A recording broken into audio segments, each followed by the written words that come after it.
What's going on, everyone? So, due to the last video being so long, I decided to break this one up to do uncommons and commons as two separate videos, and also to shorten the length of it. I'm not going to do any honorable mentions. I'm just going to talk about the two best of each color that I have picked out. So, jumping right into this, the first yellow uncommon that I think is worth picking up in this set is Spellweaver Magus. So, when this card is summoned, you get to choose an opposing Drago Shield and drop the value to 1.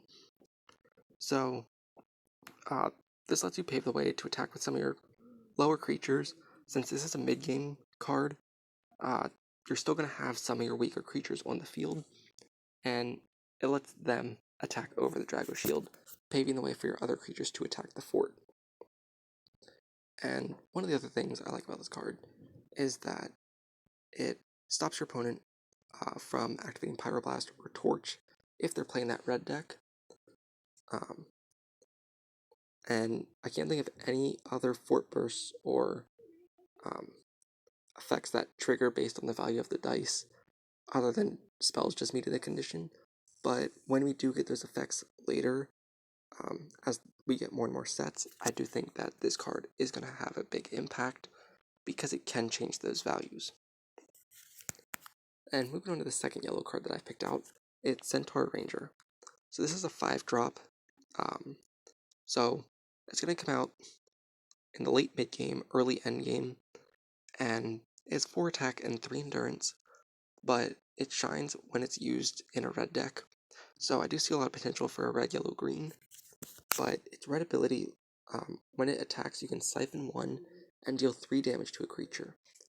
So, since the trial decks have been out, we've gotten to experience what Carefree Orc can do, and seeing how much work that card puts in, only doing 1 damage, we can only imagine how much Centaur Ranger is going to do, being able to deal 3 damage.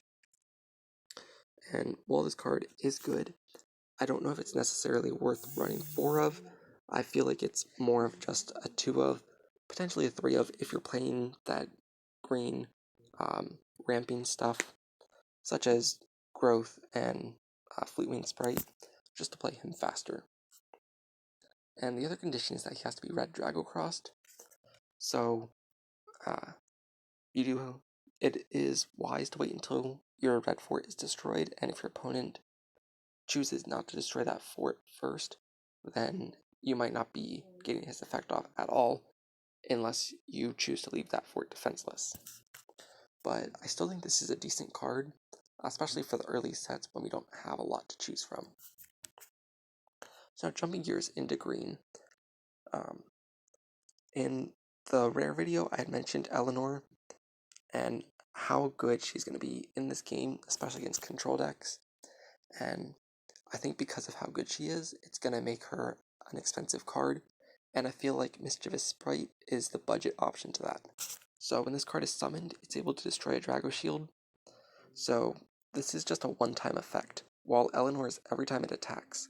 So you're definitely getting a lot more value out of Eleanor, but Mischievous Sprite is just a one-time activation, unless you pair it with something such as Nature's Touch, summoning it back when it's destroyed. And speaking of that, it does only have 1 endurance, so it is going to die pretty easily, unlike Eleanor with her massive 5. And also on the subject, it only has 1 attack, so it's not going to be breaking any Drago Shields, unless your opponent gets really unlucky. Eleanor does have 3 attack, so there's a 50-50 chance that it's going to be able to break one of your opponent's Drago Shields.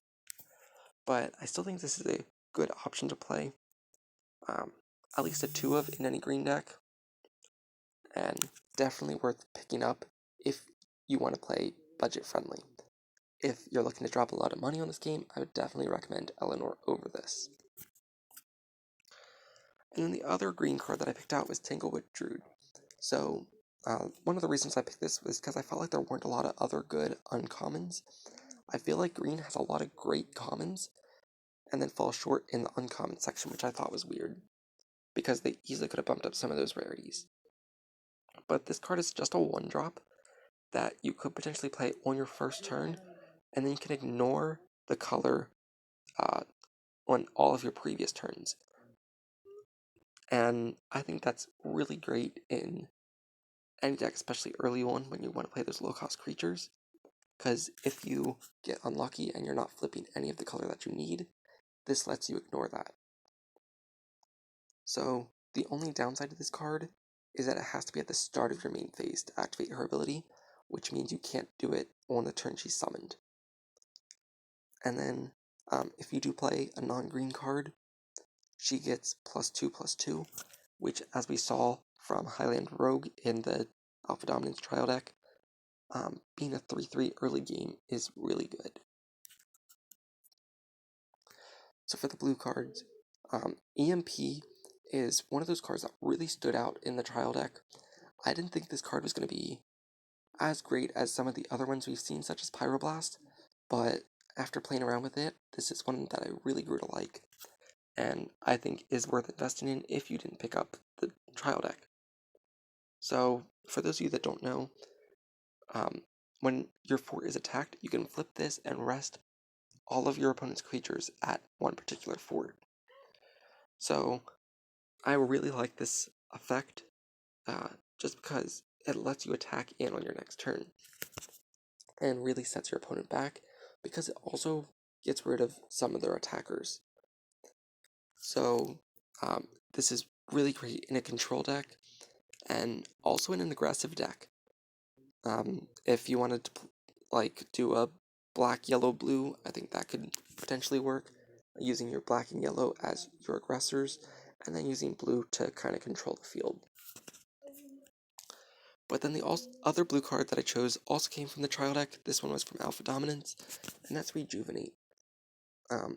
As I said in my trial deck review, I felt like drawing cards was really good, and if you were playing this in a blue-green deck, you're pretty much casting this card for only one because you get that extra resource.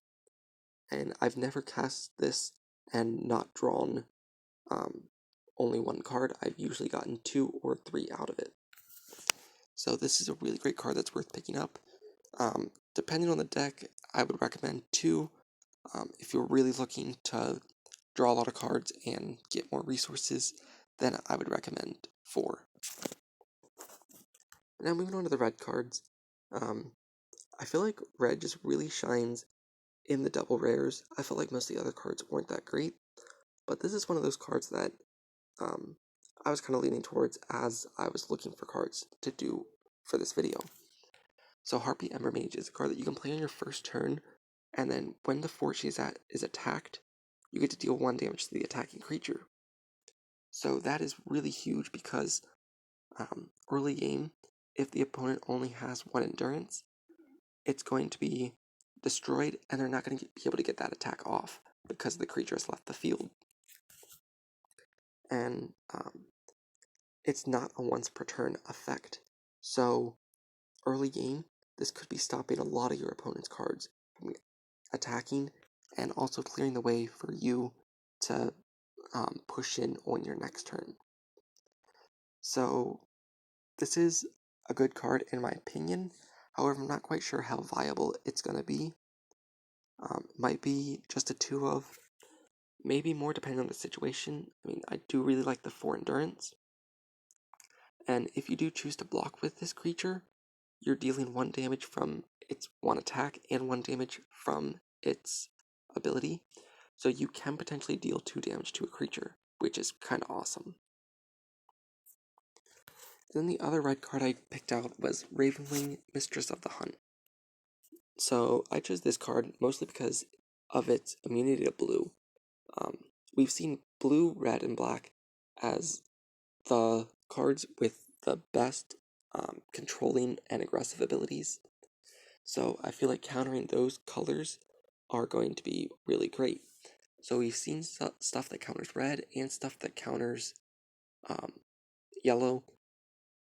And this is one of the only cards we have that counters blue. We haven't seen anything that counters black yet. And I feel like once we do, that's going to be one of those really great cards. But this card does also get Assassin Blue, but unlike Balthios, it's not able to rest a blue creature. So maybe in a red-blue deck, this could shine because you could pair it with cards like EMP, resting all of your opponent's creatures, and then using this to assassinate them. Moving on to black, first up we have Bloody Baroness. So this is a really great card in my opinion. Yes, it has kind of a steep cost, but you're also getting rid of a creature essentially for free while putting a creature on board. So with just that ability, I think this card is viable. Definitely has a 2 of, depending on the deck, possibly more copies. I just wish it was maybe a lower cost, like maybe a 4-drop and destroys a 3 or less creature.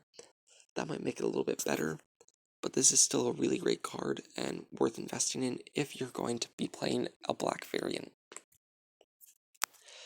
And the final black card I picked out was Succubus of Deception. This card is an ambush, so you're never going to be playing this card for 6, unless it happens to be like the only card in your hand, which probably won't be happening too much. But the only downside to this card is that one of your creatures has to be destroyed in order to summon herself. But the reason that she made it into this video is because of her 5 attack. Essentially, you'll lose one of your weaker creatures, and it'll replace itself with this, letting you be able to destroy any of your opponent's Drago Shields on your next turn. So this is one of those cards that I felt was worth mentioning and might be worth picking up. Especially if you're looking at playing a mono black deck, I feel like this is one of the better options for ambushes. I'm not sure how many ambushes we've actually seen for black. I know we have Death Trap and then this card, but none of those are coming to mind. So if you are looking to play mono black, this card might be really important to you. But anyways, let me know what cards you think I missed or what cards you agreed with. And be sure to like, comment, subscribe, and follow me on Twitter. The link is in the description below, as well as links to Dragoborne and the Facebook page, which is where I got the images for some of these cards. And as always, thanks for watching.